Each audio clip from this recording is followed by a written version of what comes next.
Om Sadashivasamarambham Shankaracharya Madhyamam Asmadacharya Paryantam Paryantam Vande Guru Guru Paramparam Paramparam Om Sahana Om Bhavatu Sahanau Bhunaktu Sahaviryam Karvavahai Tejasvinavadhitamastu Mahavidvishavahai Om Shanti Shanti Shanti Shanti. Shanti. So we will continue where we left off. Now we are on the 10th mantra. This is second chapter, first section, 10th mantra, 2, 1, 10. So we will chant. Purusha evedam vishvam karma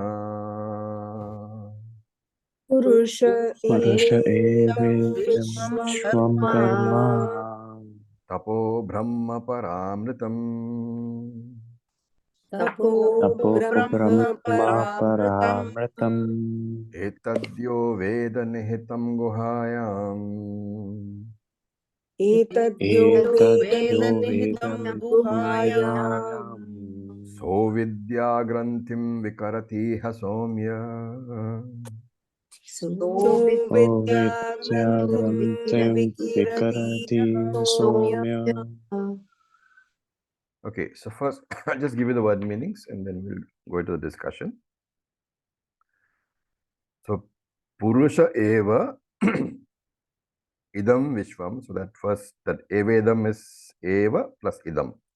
Purusha eva idam vishvam. This universe and karmaha tapaha also.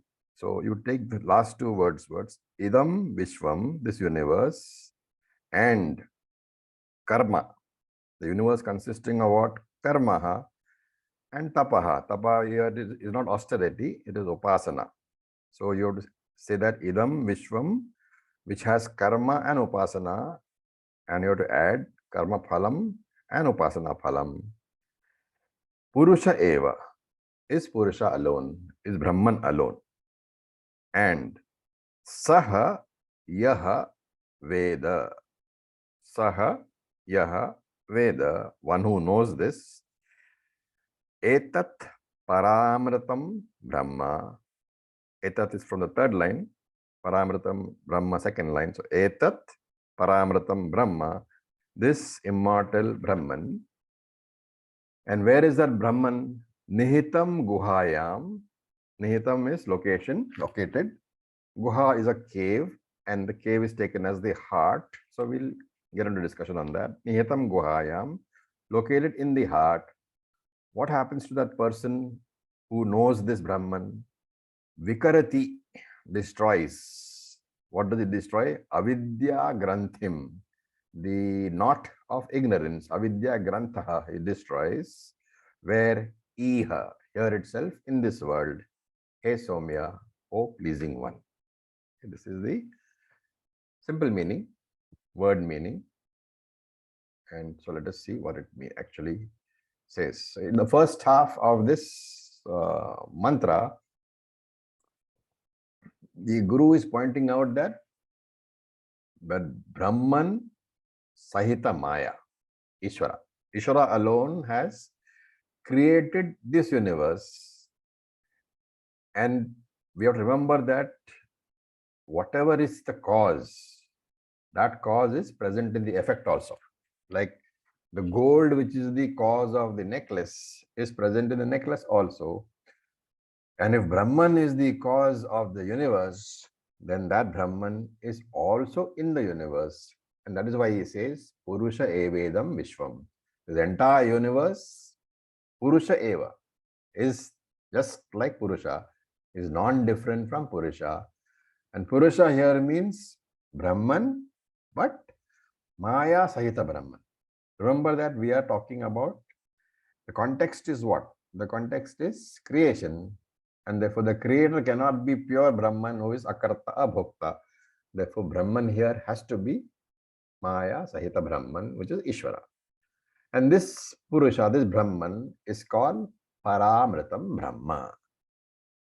Right? This is the meaning of that particular sentence. And what he is saying is that if the bangle comes from the gold, then idam bangle gold eva. This bangle is not different from the gold. And the Chandogya Upanishad says, Vacharambhanam vikaro namadeyam. That this entire universe, it consists only of namadeyam, only names, words. And where are those words existing? Vacharambhanam. Those words exist only in your tongue because they are formed by your tongue. And therefore, the whole universe is nothing but a name given to a form which is nothing else but Brahman. So if you remember from the, which mantra was it? In the same section, if you go back, the third mantra, we started with Etasmad Jayate Pranaha Manaha Sarvendrayani Cha. And therefore, from this third mantra of this section, of the first section of the second chapter, up to the ninth mantra, the last mantra we did in the last class, an elaborate list of things and beings which are born from Purusha is being given. Okay. Now remember that in Bhagavad Gita, we talked about what is known as the Sampradaya, the methodology of teaching, right? It is not that it is only the Sampradaya of Bhagavad Gita, because Bhagavad Gita is basically an extract from the Vedas. So the entire Shruti, there is a Sampradaya of teaching. Do you remember what the Sampradaya was? What is the methodology of teaching? We talked about it in the 18th chapter.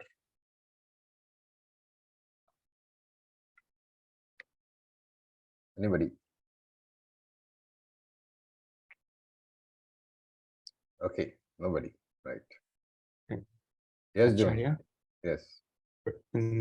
according to Sampradaya, if I'm not wrong, first is to study Jagat, to negate Jagat, and we study. Okay, I'll give it to you. So the technical words are that you introduce something, which is the Jagat in this case. That introduction is a superimposition. It's called Adhyaropa, right? So Sampradaya, the way of teaching is that because Brahman cannot be understood through the sense organs, which is, or the mind, you have to introduce something which is available to the sense organs and the mind. So you introduce a concrete thing, which is the Jagat.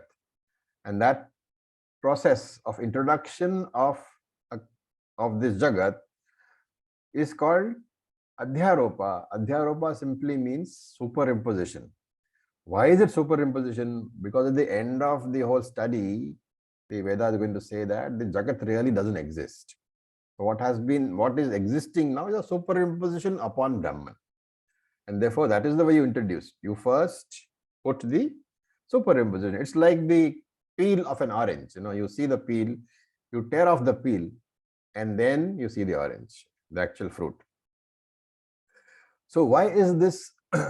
And therefore, the verses, mantras 3 to 9 of this section, they are the Adhyaropa Vakya. They are those verses, those sentences which are introducing the superimposition, the Jagat. And that is why we talked in so much of detail about the Srishti. Remember that the purpose, the main Tatparyam, as we call it, of Shastra is not to tell you about Srishti at all. It is to tell you that Srishti doesn't exist. But to tell you that Srishti doesn't exist, it has to introduce Srishti. And that introduction of this Mithya Jagat is called Adhyaropaha, superimposition. Why is it so important? Because the status of creator, which we attribute to Brahman, creator, or you can call it cause, the Karanam, that status itself is not a real status. That status arises why? That status arises because of the introduction of the Jagat, of the world, because you're introducing the world as a superimposed entity upon Brahman. That is why you call Brahman the creator, because the world is the created object. But that created object is mithya, and therefore, if the created object, Jagat, is mithya, obviously the role, the status of creator of that mithya Jagat, that is also mithya. Right? And therefore, the Adhyaropa Vakyam, the 7 verses, 3 to 9, those verses, those mantras are not meant to prove what it apparently proves. What does it apparently prove? Everything is born from Brahman alone. That is what we are. When you look at the verse very superficially, all the 7 verses, 3 to 9, what does it say? Everything is born from Brahman alone. And that is what we kept on repeating also. Everything is born from Brahman alone. But the purpose of the mantras, purpose of Shastram is not to show that. It is not to prove that everything is born from Brahman alone. It is to prove that everything is Brahman alone.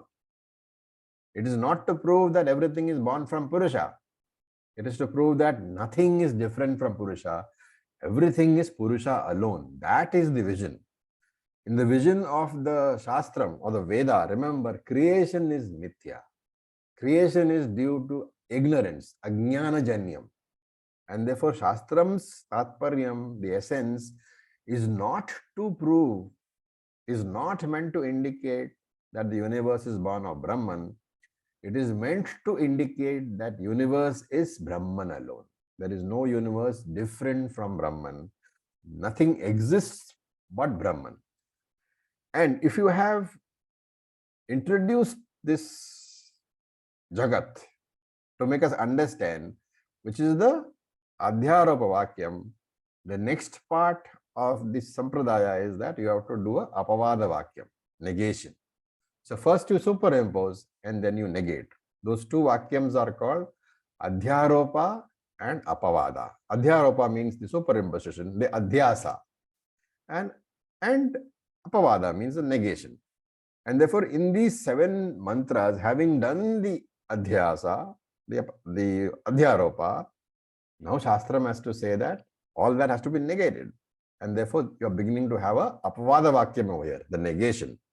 And therefore, he says, Idam Vishwam Purusham Eva. All this is Brahman alone. This is the actual Tatparyam of the Shastra. The actual essence conveyed by Veda is everything is Brahman alone. There is nothing but Brahman. Everything else has been swallowed up, right?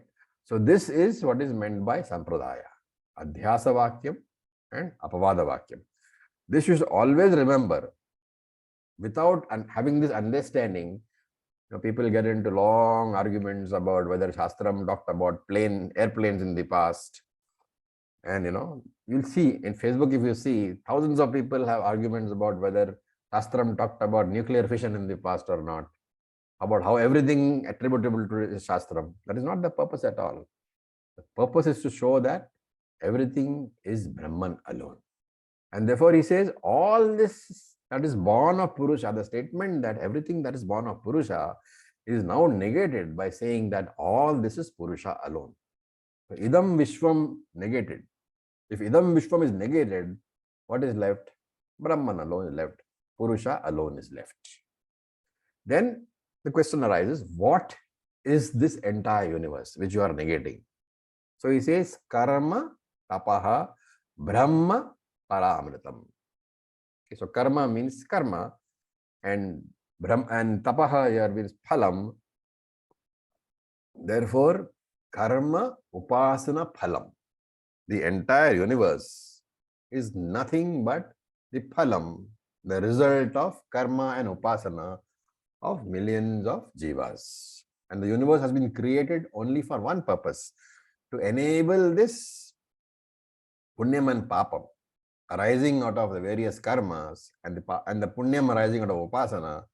All that has to be worked out. And higher lokas are for working out punyam, for exhausting punyam. Lower lokas are for exhausting papam. And this body of ours in this universe, remember, this body is not you. This body belongs to the universe. It's a part of the universe. And since the universe itself is karma phalam, obviously the body is also karma phalam. So karma here includes all kind of karma. In this particular sentence, not Vaidika karma only, it includes Laukika karma also, because you have to include papam. If you are saying only Vaidika karma, only Vedic karma, if you include, what is the problem? You are including only punyam. And therefore, karma here has to be Vaidika and Laukika, worldly karma as well as Vedic karma. And tapa here means upasanam.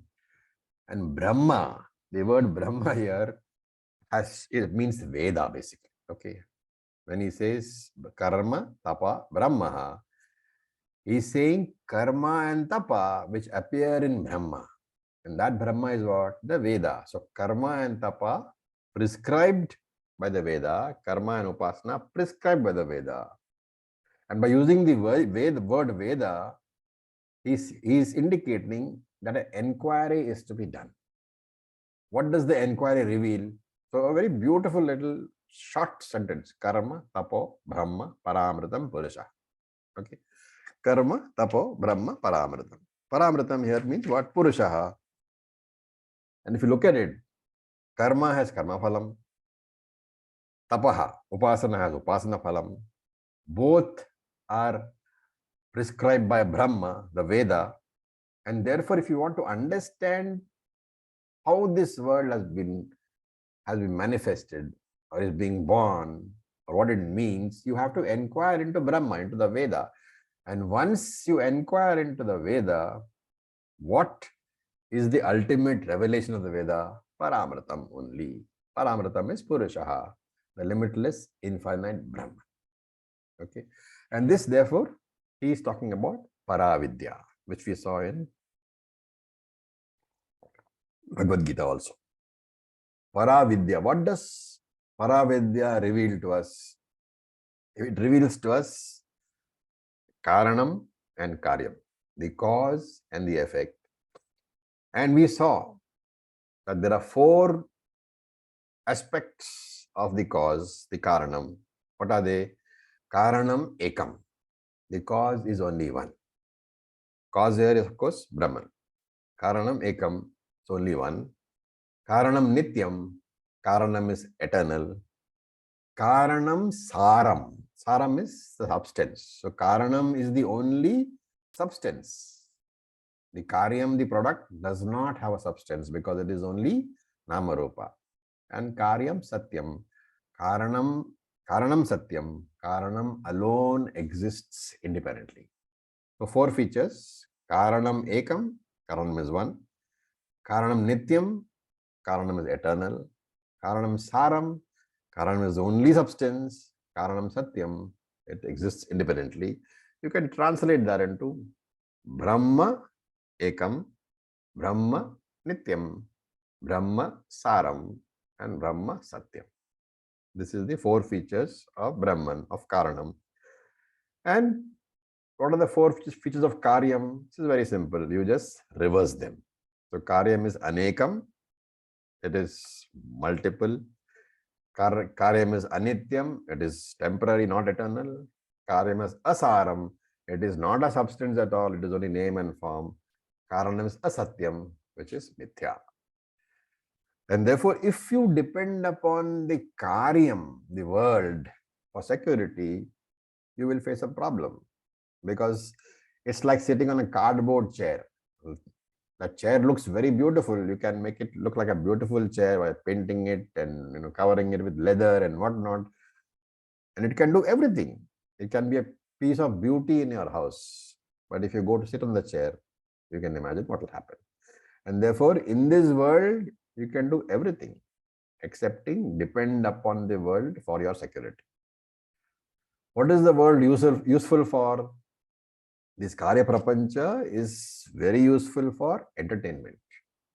But it is absolutely useless for security. And for security, therefore, I have to turn towards the cause, Karanam, Brahman alone. And therefore, for the intelligent sadhaka, for the intelligent Vedantic, Paravidya becomes a necessity. The higher knowledge becomes a necessity. I have to look for Karanam Brahma, right? And here is where the beauty is. The Upanishad says, when you want to look for the gold, it is enough if you look at the necklace, because the gold is never away from the necklace. And therefore, when you want to look for Karanam Brahma, where should you look? You just open your eyes. The world is before you. Brahman is never away from the world, because Idam Vishwam Purushameva is nothing but Brahman alone. Okay. Now, if you want to classify the difference between Karanam and Karyam, it's a very simple thing. Whatever comes and goes, whatever is subject to arrival and departure, whatever is subject to change is Karyam, the product. Whatever is not is Karanam, the cause. And therefore, I have to use my intellect. Because when I open my eyes, I am seeing the world. I have to use my intellect to discriminate what is Karyam and what is Karanam. Therefore, you start using what the prakriya called neti neti. Na iti, na iti. Not this, not this. What do? Whatever is changing is na iti. It is not this. Whatever is left out after all has been negated using na iti, that is Brahman. So when I look at the whole universe in front of me, I find that everything can be negated. Everything is subject to change. Ultimately, even time and space I can dismiss, right? Because time and space, arrival is there. How do I know? What is my practical experience of which tells me that time and space arrives and goes?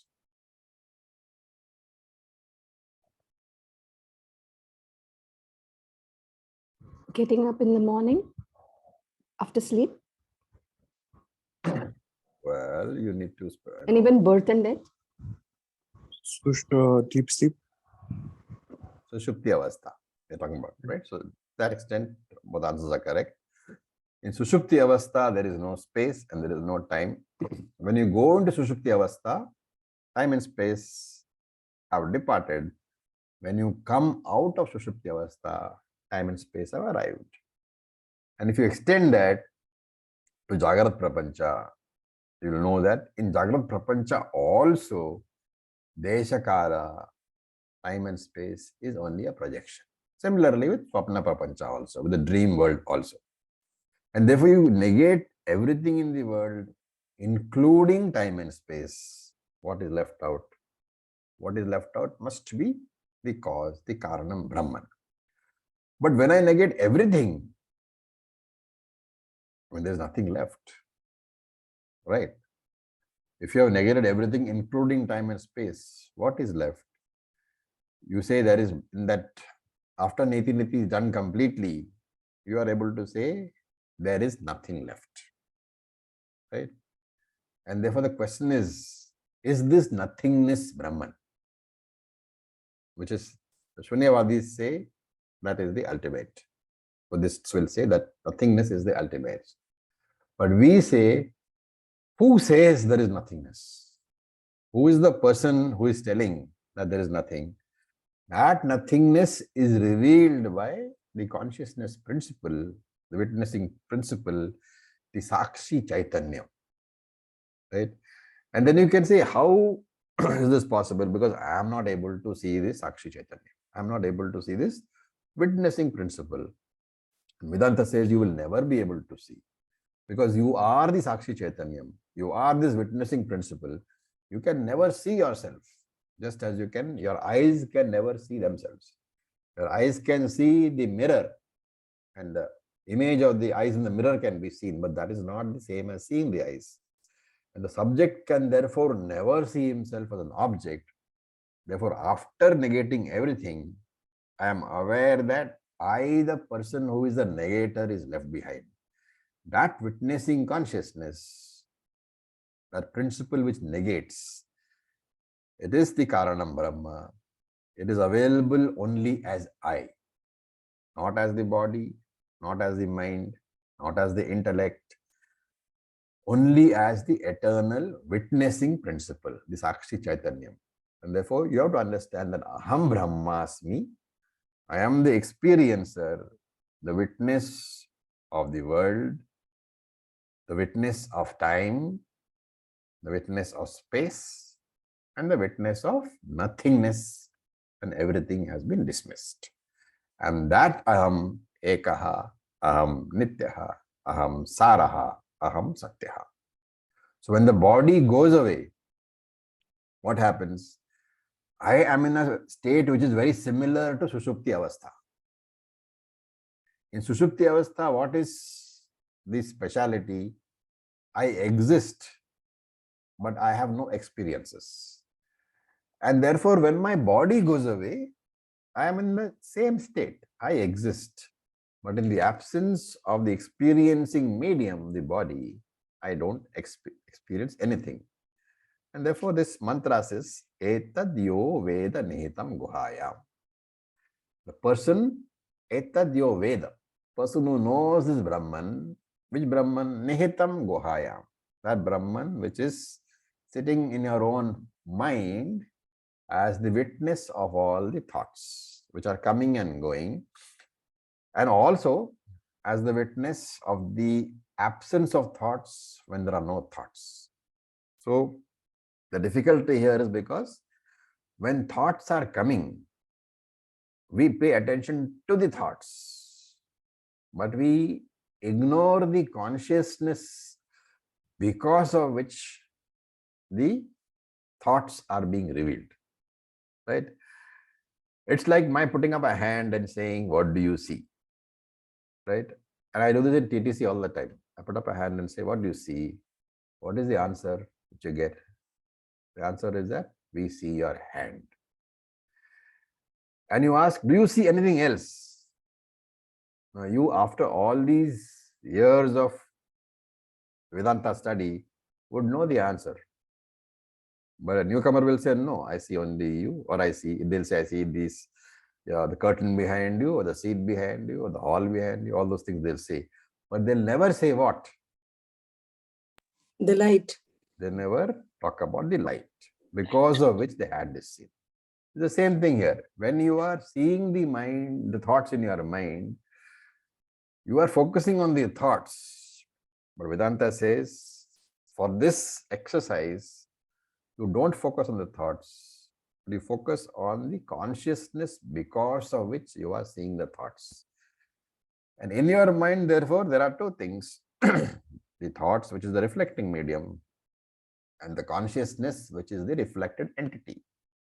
So your thoughts are the RM, and in that RM, you will have the RC, the reflected consciousness. And therefore, Nihitam Guhaya. Brahman is present in the mind as the witness consciousness. Guha here is cave. Cave is taken as the mind, because cave is dark, and cave also is taken as ignorance. In the mind, there is ignorance of the consciousness. Therefore, Guha, cave has to be equated to the mind. Nihitam Guhayam. In that cave, which is the mind, consciousness, Brahman is present. It is a difficult concept, and therefore long Shravanam is needed. But as Shravanam is, goes on and on and on, the understanding comes gradually, and slowly it becomes unshakable. And that is why we say that you study not one Upanishad, you study at least 6 or 7 different Upanishads, because in every Upanishad the same idea is repeated, but different words are there, different examples are there, and therefore clarity is gathered slowly. And therefore, what happens to such a person who gets this clarity? Saha, if you look at that, it says Saha Vidya Granthim. Okay. So there is a avagraha there which has to be dropped. And therefore it is Saha Avidya Granthim Vikarati Iha. Hey Somya. Hey Somya is the student. Oh dear one, oh pleasing one. Saha, that person who has understood the Brahman That Brahman which is Nihitam Guhayam. What happens to him? Avidya Granthim Vikarati. He cuts the knot of ignorance.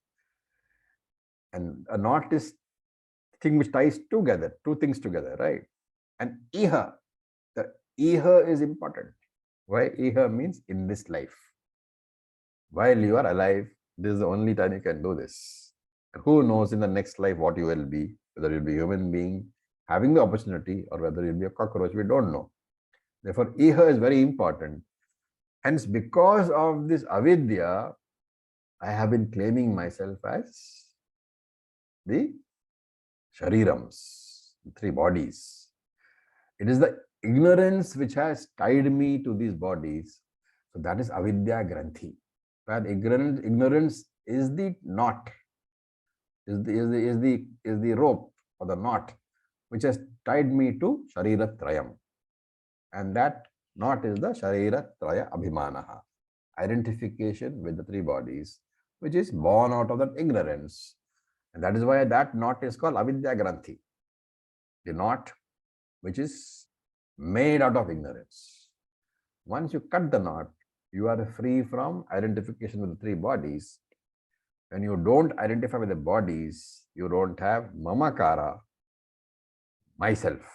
When mamakara is not there, ahankara is not there. Ahankara and mamakara both are not there. Ahankara is identification with the three bodies.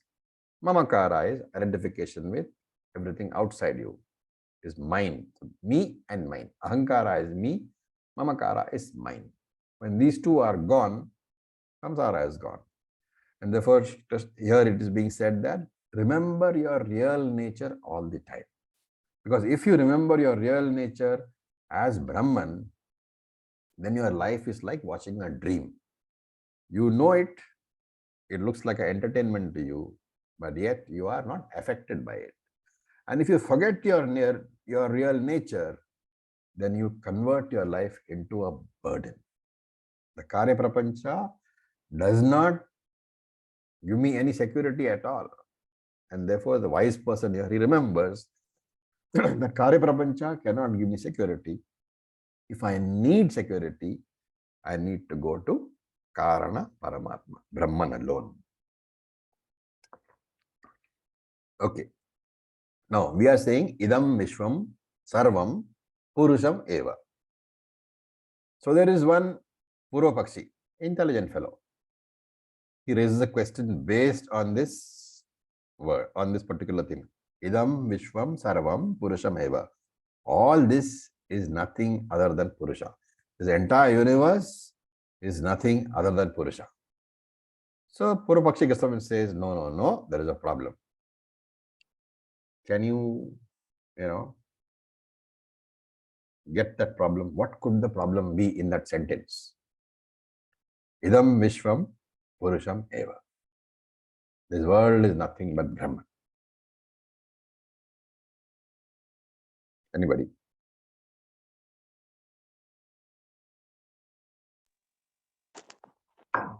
May I try? Please, Nataraji. When you say the world is nothing but Brahman, you are implying the existence of the world. And that exactly is what you want to deny. Very good. So that's exactly what Purvapakshi says. If you say Vishwam is equal to Purusham, now what is Purusham? Purusham is Satyam. Brahman is Satyam. And when you say Vishwam is Purusham, are you not saying Vishwam is Satyam? And if Vishwam is Satyam, if universe is Satyam, then Samsara will be Satyam. And if Samsara is Satyam, where is the question of Jivan Mukti? Why? Because Satyam is Trikale Tishtati. It can never be eliminated.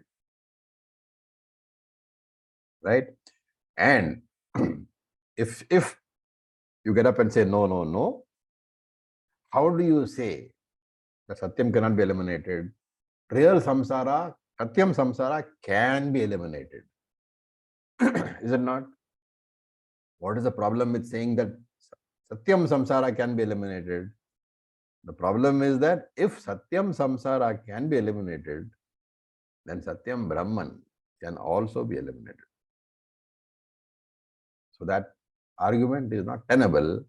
So Shankara says, you put a anya over there, other than. So you have to say that Purushat anya, other than Brahman, there is nothing by the name of Vishwam. Purushat anya Vishwam nama kinchit na asti. That should be the understanding of the statement. This Vishwam, this universe is equal to Brahman, has to be reworded as other than Brahman, there is nothing called by the name of the universe. With this, Dvitiya Mundake Pratama Khandaha Samaptam. Okay, any questions, please? We have finished the second chapter's first section. We are progressing, right?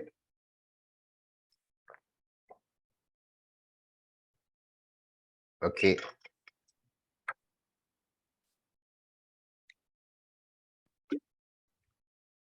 Right. So assuming there are no questions, we will now go to the Dvitiya Mundake, Dvitiya Khandaha, second chapter, second section. And this section is the most crucial part, the most important part of the Mundaka Upanishad, because it's a commentary on Aham Brahmasmi. I am the Sakshi Chaitanyam, I am Brahman, I am the cause of this entire universe. Remember, this is contained what in the mantra we just did. This is implied. Therefore, the entire section, the second section, is a Vyakhyanam. It's an expansion of the last verse, which we have just done. Now, for consciousness principle, since it is not available to you to see, examples have to be given to make you understand. And two examples in the Shastram are very famous. One is space, Akashaha, and one is Prakashaha. Okay.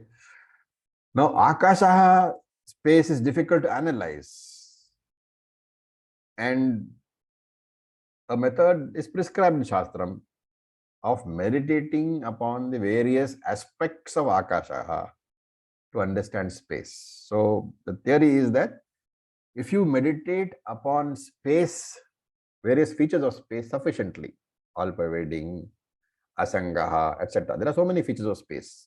Meditate upon each of them for a long period of time.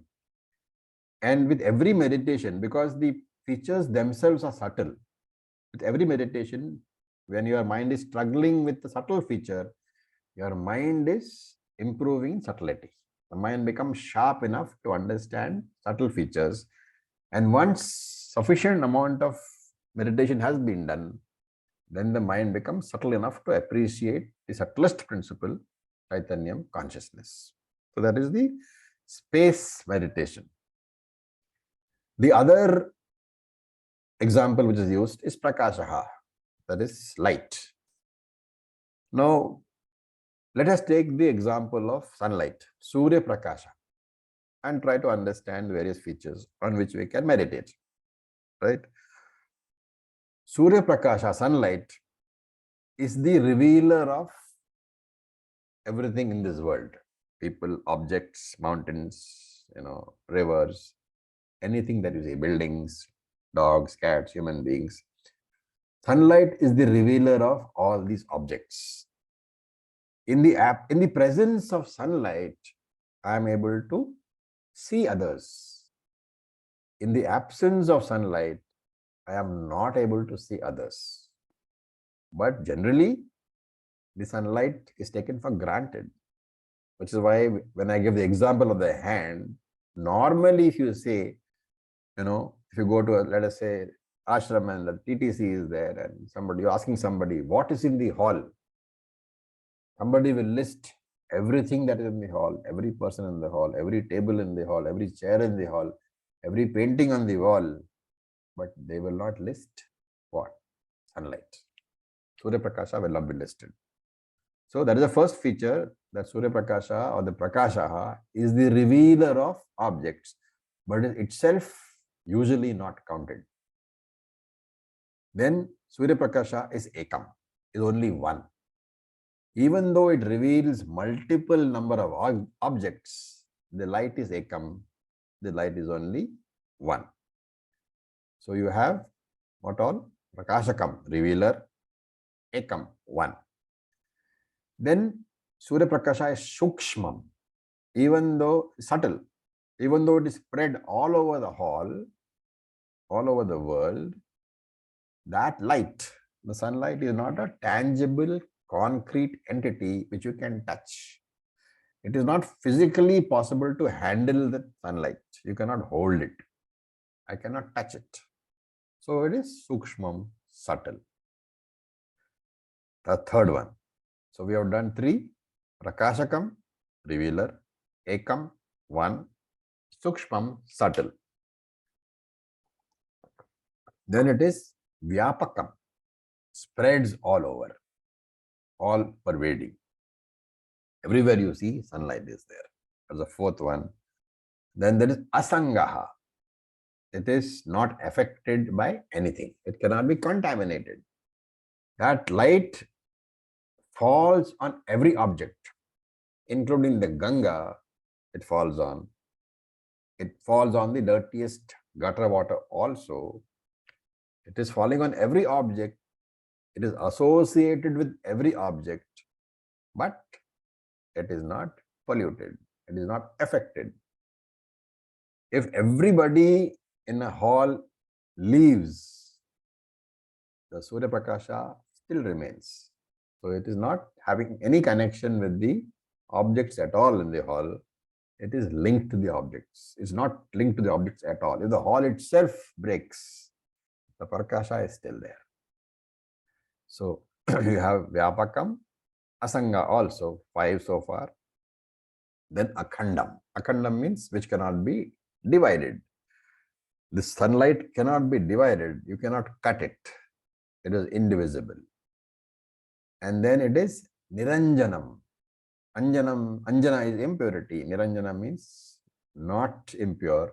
So ever pure, not polluted by anything. And therefore you can say not polluted by anything, including ignorance. Then it is Agama Apayaha. This word you have to borrow from Bhagavad Gita, 2nd chapter. Agama Apayai, not subject to arrival and departure. Just as people come and go in the hall, but the sunlight still remains. Right? Now, if you look at the mind has all varieties of thoughts coming and going all the time. To reveal these thoughts, there must be some source which reveals the thoughts. Just like the sunlight reveals people coming and going in the hall, the source which reveals your thoughts coming and going into the mind, it's called Chaitanya Prakashaha, the consciousness principle. Now see if you can apply those 8 principles which we derived out of Surya Prakasha, and let us see how we can apply them to consciousness principle Chaitanya. First one is Prakashakam. What does consciousness principle? The sunlight reveals the objects in the world, Prakashakam. What does Chaitanya reveal? It reveals your thoughts to you. Okay. The second one was sunlight is Ekam. Chaitanya is also Ekam. Third one is sunlight is the abstract principle, Sukshmam. You cannot grasp it. Same thing with consciousness. You have to understand it cannot be held with your hands, touched with your hands. Agrahyam. Then sunlight is Vyapakam, all pervading. Consciousness is also Vyapakam, all pervading. Sunlight is Asangam, not affected by people in the hall coming and going. Consciousness is in the mind, but not affected by the thoughts coming and going. Even when the mind is resolved in Sushupti Avastha, the consciousness does not go away. It continues to be there, but you are not aware of it. because the mind is resolved, not because consciousness is not there. Consciousness continues in Sushupti Avastha, but the mind, the reflecting medium is not there, and therefore you are not aware of the reflected consciousness. Remember, our awareness is always of reflected consciousness, not of the original consciousness. Original consciousness cannot be experienced. It can only be understood. So, asangam. Then akhandam. Sunlight cannot be cut, cannot be divided. Consciousness cannot be divided. It is one indivisible whole. What about reflected consciousness? That is not OC, that is RC. RC appears divided because of multiple RMs, but OC cannot be divided. Niranjanam can never be polluted. Raga, Dvesha, Kama, Krodha, everything can pollute what? The reflecting medium, the mind. But consciousness principle, it cannot touch. Consciousness principle is Niranjanam, cannot be polluted. Agama apainaha. Your mind and your bodies, they come and go, but consciousness remains. Right? So this is the meditation on the aspects of consciousness. What do we first do? We first meditate on the whole and understand the features of the light, of the sunlight. Having meditated sufficiently on the whole and the sunlight, having assimilated the features, then you can turn your mind to meditation on consciousness. Because that process of long meditation on the hall and its sunlight will itself impart subtlety to your mind. Once the mind is subtle enough, then only can you turn it to consciousness. And these 8 features which you talked about, we have talked about it in the past several times. This is not the first time. Can you recall where?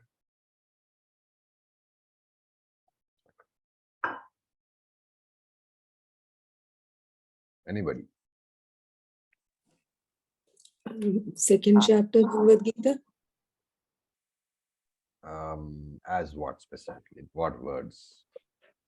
As Nitya, as Satya. No. We have spoken about it lots of times. As the features of consciousness. Sorry?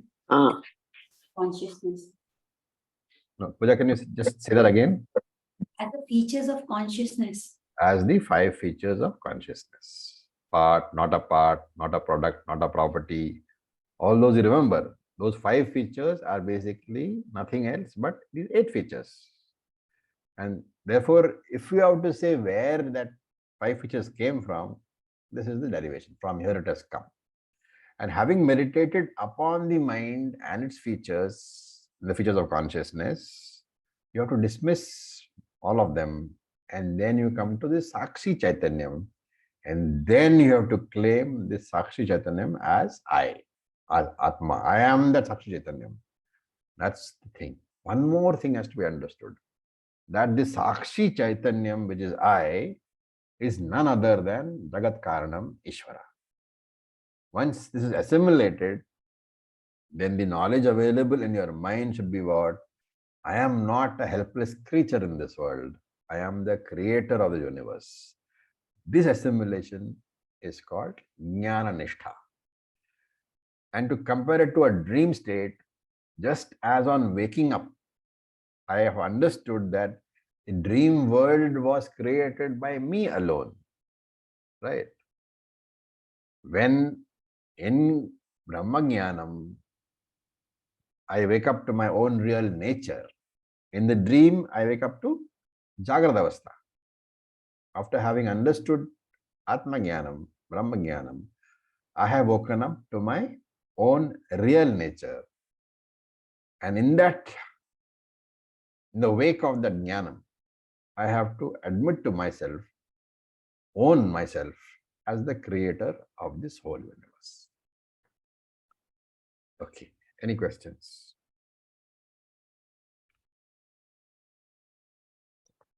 We'll stop here because I don't think we can complete the first mantra. So we'll stop here and It's a good time to ask questions, or we can just close, whichever way.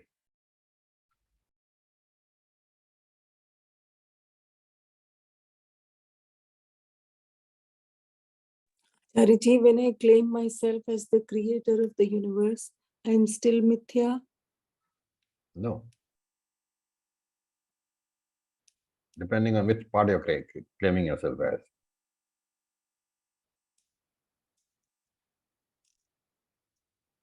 Can you expand on your question? Mm, just a while ago, I think you explained that the creator of this Jagat, Karyam Jagat, is also mithya, because that's Maya Sahit Brahman. Yes. Brahman. Correct. But remember that any Atmajnanam, I mean all transactions, not Atmajnanam, all transactions take place only in Vyavaharika. And therefore, in Vyavaharika, while you may appreciate that the entire Vyavaharika is Mithya, you will appreciate that you are also Mithya, you the Jiva are Mithya, you will appreciate that Ishvara is Mithya. And appreciation is fine. But here, the first step, actually, what you are doing is, you are saying that I am not this miserable creature in this world, I am the creator of the world. That's the first step. Once having assimilated that, then you have to remember the next step is to dismiss everything as mithya, including the creator. Once the creator is dismissed as mithya, then only you can claim yourself as Brahman. But even while doing that, claiming yourself as Brahman is what? It's being done in the mithya world only. Ji. So this is the concept where it becomes tough to assimilate. How can I claim I am Satyam when I am using the mind that is mithya? But that is the only instrument you have. So in the previous mantra, this avidya granthim vikirati is this very thing, the Atma Jnanam? You are saying that relates to the fact that I am not related to the three bodies. You can also expand it to say that I am not related to three universes. At the three bodies level, when you dismiss your what do you call connection to the three bodies, you are saying I am Jiva. not three The bodies. Jiva. Jiva. But if you are doing that at the prapancha level, then you're going to say that I am not Ishvara also. All that will come, but it will come in Mundaka Upanishad. So it's far, far away. So right now, just park that, and we are on the Jiva aspect. When it comes to Mandukya, then we'll say that there is no world also. That is different. Much later stage. Thank you. It's very profound. I feel I understand it sometimes, but the next moment I can't That put is it in the words. way it is. That is why long, listening is very necessary. So in fact, I often say that, that as long as you keep asking doubts, you have not really understood. But that's the only way to understand. But the day will come when you won't feel the need to ask a question. That is when the understanding is really good. But to reach there, you have to ask. Thanks. Okay, so with this we'll stop. Om Purnamadav Purnamidam Purnat Purnamudachyate Purnasya Purnamadaya Purnam Eva Vasishyate.